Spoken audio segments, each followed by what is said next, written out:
కల్కి సినిమా కోసం అందరూ చాలా ఈగర్గా వెయిట్ చేస్తున్నారు. జూన్ 27 ఎప్పుడిప్పుడు వస్తుందా అంటూ ప్రభాస్ ఫ్యాన్స్ కు అస్సలు నిద్ర పట్టడం లేదు. ఇప్పటికే రిలీజ్ అయిన ట్రైలర్స్ కల్కి సినిమాపై భారీ అంచనాలే పెంచేశారు. నాగ్ అశ్విన్ డైరెక్ట్ చేసిన ఈ మూవీ ప్రభాస్ ఫ్యాన్స్ తో పాటు బిగ్ బి, అమితాబ్ బచ్చన్, కమల్ హాసన్, దీపికా పదుకోన్, దిశా పటాని అభిమానులకు ఈ సినిమా విడుదల ఒక పండుగే. ఈ సైన్స్ ఫిక్షన్ మూవీలో ప్రభాస్ వాడిన బుజ్జి కారు స్పెషల్ అట్రాక్షన్ గా నిలిచింది. ఈ కారును నడపడానికి పలువురు ప్రముఖులు పోటీ పడుతున్నారు. ఇప్పటికే hero Naga Chaitanya, formula 1 racer Narayan Karthikeyan, ప్రముఖ వ్యాపార దిగ్గజం ఆనంద్ మహీంద్రా ఈ కారును డ్రైవ్ చేశారు. కల్కి సినిమాతో టాలీవుడ్లో మరోసారి సైన్స్ ఫిక్షన్ సినిమాలపై చర్చ నడుస్తుంది. టాలీవుడ్లో సైన్స్ ఫిక్షన్ జోనర్లోనే మరికొన్ని సినిమాలు సందడి చేయబోతున్నాయి.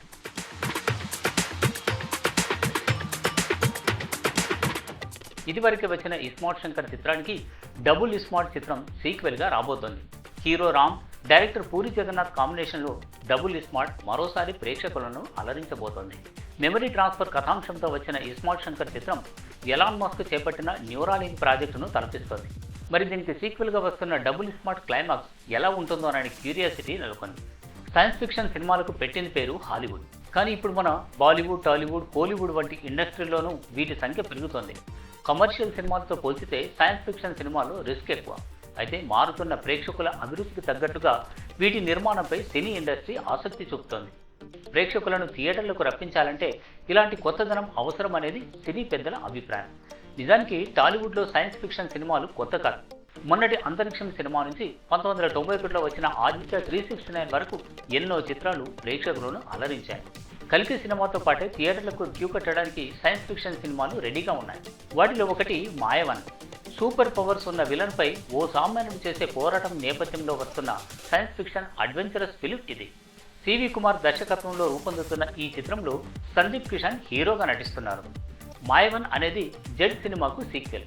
సైన్స్ ఫిక్షన్ కథాంశంతోనే వస్తున్న మరో చిత్రం మిరాయ్. ఇందులో సూపర్ యోధా పాత్రను తేజ సజ్జా పోషిస్తున్నారు. చరిత్రలో ముఖ్యమైన 9 గ్రంథాలు దుష్టుల చేతిలో పడి దుర్వినియోగం కాకుండా ఉండేందుకు తరతరాలుగా సాగుతున్న ఓ యుద్ధం నేపథ్యంలో వెండి తెరకెక్కుతున్న చిత్రమే మిరాయ్. ఈ చిత్రం వచ్చే ఏడాది ఏప్రిల్ 18న ప్రేక్షకుల ముందుకు రానుంది. టైం ట్రావెల్, సైన్స్ ఫిక్షన్ నేపథ్యంలో ఇంద్రాని చిత్రం వస్తోంది.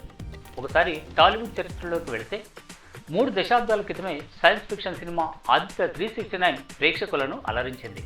ఇండియన్ స్పీల్బర్గ్గా గుర్తింపు తెచ్చుకున్న సింగీతం శ్రీనివాసరావు 1991లోనే ఆదిత్య 369 చిత్రాన్ని తెరకెక్కించి విమర్శకుల ప్రశంసలు అందుకున్నారు. ఈ చిత్రంలో ద్విపాత్రాభినయం చేసిన బాలకృష్ణ నటనకు ఎంతో మంది అభిమానులయ్యారు. హాలీవుడ్తో పోల్చితే తెలుగులో సైన్స్ ఫిక్షన్ జోనర్లో తెరకెక్కిన సినిమాలు తక్కువే. అయినప్పటికీ వాటి ప్రభావం ఎక్కువనే చెప్పాలి. ఇక అంతరిక్షం నేపథ్యంలో తెలుగులో వచ్చిన మొదటి సినిమా అంతరిక్షం 9000 KMPH.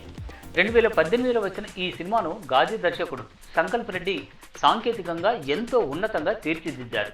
వరుణ్ తేజ్, లావణ్య త్రిపాఠి హీరోయిన్లుగా నటించారు.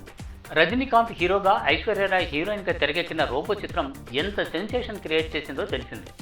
సైన్స్ ఫిక్షన్ కథాంశంతో రూపొందిన ఈ చిత్రం బాక్సాఫీస్ను బద్దలు కొట్టింది. ఆ తర్వాత దీనికి సీక్వెల్గా వచ్చిన 2.0 కూడా ప్రేక్షకులను మెప్పించింది.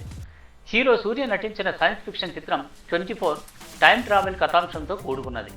ఇవి మంచి ప్రయత్నాలుగానే మిగలకుండా ప్రేక్షకుల నుంచి కూడా ట్రెమెండస్ రెస్పాన్స్ వస్తుంది. మొత్తంగా తెలుగులో పెరుగుతున్న సైన్స్ ఫిక్షన్ చిత్రాల సంఖ్య కొత్తదనం కోరుకునే వారికి నిజంగా వరమే అని చెప్పాలి. ఈ జోనర్లో మరికొన్ని చిత్రాలు వస్తాయని ఆశిద్దాం. నమస్తే.